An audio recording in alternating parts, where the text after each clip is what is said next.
आदिशक्ती तीच भवानी माता, तिनेच या सगळ्याची निर्मिती केली. पण या फळांच्या नैवेद्यानं, फलाहाराच्या नैवेद्यानं तिला आपण तिनेच निर्माण केलेली गोष्ट तिला अर्पण करू. आपण तिचीच प्रार्थना करणार आहोत की हे वैभव, हे सृष्टी वैभव, हे आरोग्यदायी वैभव आम्हा सर्व प्रजाजनांना सर्व अनुभवाला येऊ दे. त्याने आमच्या आरोग्याचं रक्षण होऊ दे आणि तू अशीच आमच्या मागे निर्मितीची शक्ती म्हणून, सृजनाची शक्ती म्हणून आमच्या पाठीशी उभी राहा. लोकसाहित्यामध्ये एक छान रुक्मिणी मातेला आता वस्त्र अर्पण केले जात आहे. मानाचे वस्त्र पूजा करणाऱ्या दाम्पत्याकडून मातेला अर्पण होत आहे.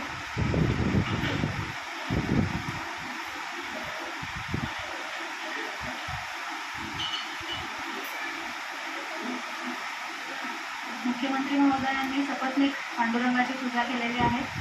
ते मानाचं वस्त्र रुक्मिणी मातेला अर्पण करत आहे. त्याबरोबरच सौभाग्य लक्षणं अर्पण केले जात आहे. मानाचं वारकरी दाम्पत्यही सोबत इथे आहे. रुक्मिणी मातेच्या पूजेमध्ये सहभागी झाला आहे. मानाचं वस्त्र देत आहे. मातेला अलंकार अर्पण करण्यात आलेले आहे. सौभाग्य अलंकार आपण मातेला अर्पण करतो आहोत.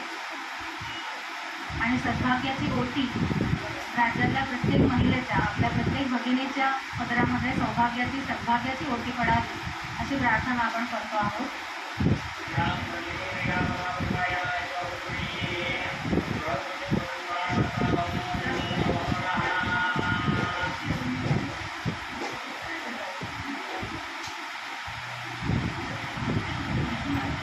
मानाचा वारकरी दाम्पत्य श्रीयुत बाळू शंकर आहिरे आणि सौभाग्यवती आशा बाळू आहिरे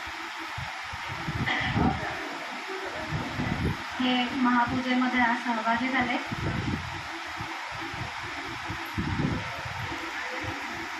नाशिक जिल्ह्यात सटाणा तालुक्यामध्ये अंबासन इथले रहिवासी असणारे हे शेतकरी दाम्पत्य 15 वर्षांपासून अविरतपणे वारीला येत आहेत. उदरनिर्वाहासाठी भाजीपाला पिकवणारं हे शेतकरी दाम्पत्य आहे. आज ते मानाचे वारकरी ठरलेले आहेत. त्यांच्याकडूनही रुक्मिणी मातेची ओटी भरली जात आहे.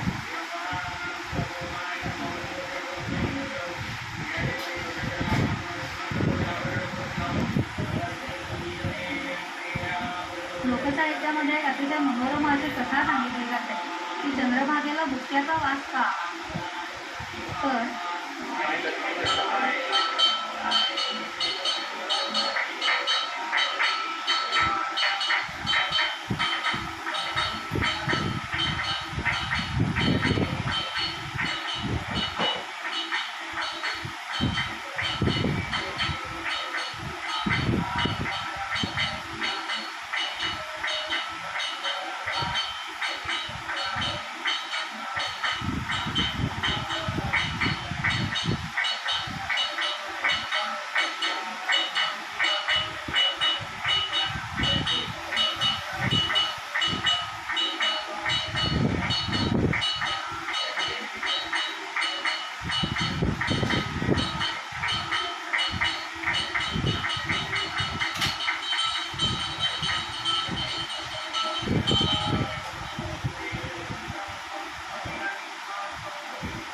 चंद्रभागेला बुक्क्याचा वास काय येतो याबद्दलची एक लोककथा आहे.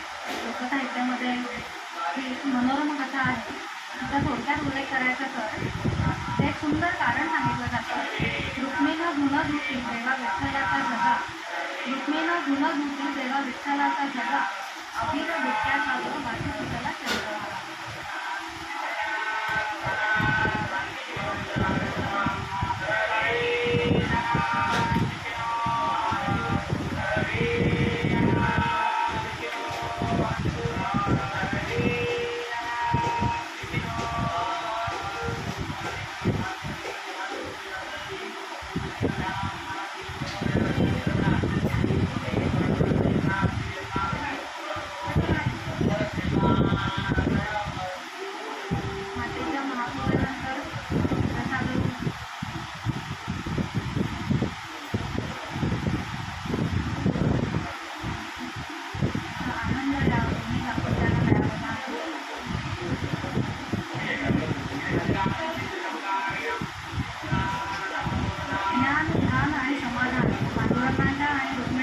दर्शनानं ज्ञान मिळवावं, तिथे ध्यान लागावं आणि समाधान प्राप्त व्हावं. या समाधानासाठीच वारकरी आसुसलेले असतात. त्या समाधानाच्या ओढीनं शेकडो किलोमीटर पायी तुडवत ठिकठिकाणहून आपापसात वारकरी स्त्री पुरुष इथे पंढरीत दाखल होतात आणि अगदी कळसाच्या दर्शनानं सुद्धा समाधान पाहून आपापल्या घरट्याकडे परततात.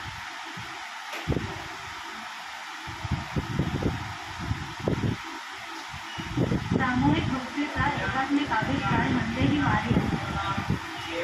रुक्मिणी मातेच्या महापूजानंतर एखादं रूप असे मिळालेले पुष्पहार आणि तुळशी हाराचा मुख्यमंत्रीच्या पक्षांना एकमेकांना सांगण्याने रुक्मिणी मातेचा आशीर्वाद विधान केला.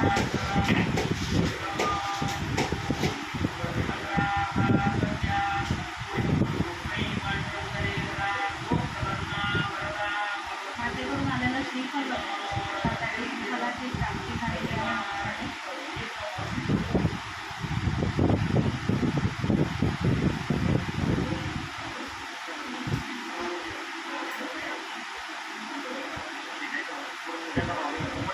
आता मानाचं वारकरी बाळूशंकर अहिरे आणि आशा यांनाही रुक्मिणी मातेच्या महापूजेनंतरचा प्रसादरूप असे तुळशीहार आणि पुष्पहार असा परस्परांना खाण्यासाठी दिले जात आहे. पांडुरंगाचा प्रसादही त्यांनी अद्याप परिधान केलेला आपल्याला दिसतो आहे. आता हा रुक्मिणी मातेचा प्रसादही आशीर्वाद रूप प्रसाद त्यांना प्राप्त झालेला आहे.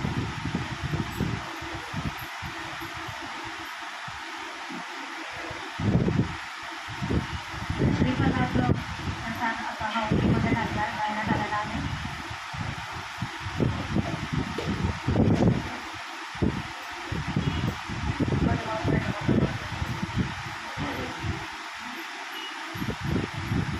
परस्परांच्या सद्भाग्याची प्रार्थना करत शुभेच्छा देत एकमेकींना वाण दिलं जात आहे.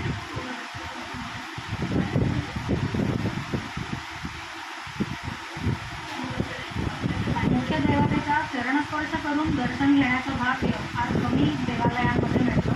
त्यामधलं हे एक प्रमुख देवस्थान आहे. इथे पांडुरंगाच्याही चरणाला स्पर्श करून भक्त आपलं भक्तिभाव प्रकट करू शकतात आणि रुक्मिणी मातेच्याही चरणावरती डोकं ठेवून आपण आपला भाव तिथे प्रकट करू शकतो. कुठेही भक्तापासून वेगळा राहिलेला विभक्त झालेला असा देव इथे दिसत नाही. देव निराळा आणि मी निराळा असं मानतो तो विभक्त. देव निराळा आणि मी निराळा असं मानतो